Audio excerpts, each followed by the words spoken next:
Hello guys! Nung nakaraang video natin tungkol sa uphill or downhill na parkingan, may nagtanong naman daw po kung paano naman kung manual transmission yung gamit nila.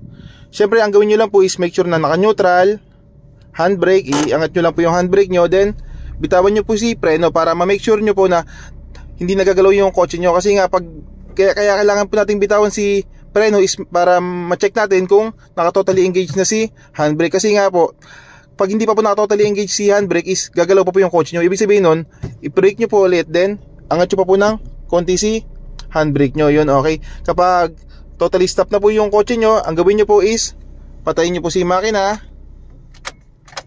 Yan. Then for safety features, kung sakaling bumitaw si handbrake nyo, ang gawin nyo po is clutch, then ilagay nyo po sa first gear. Yan.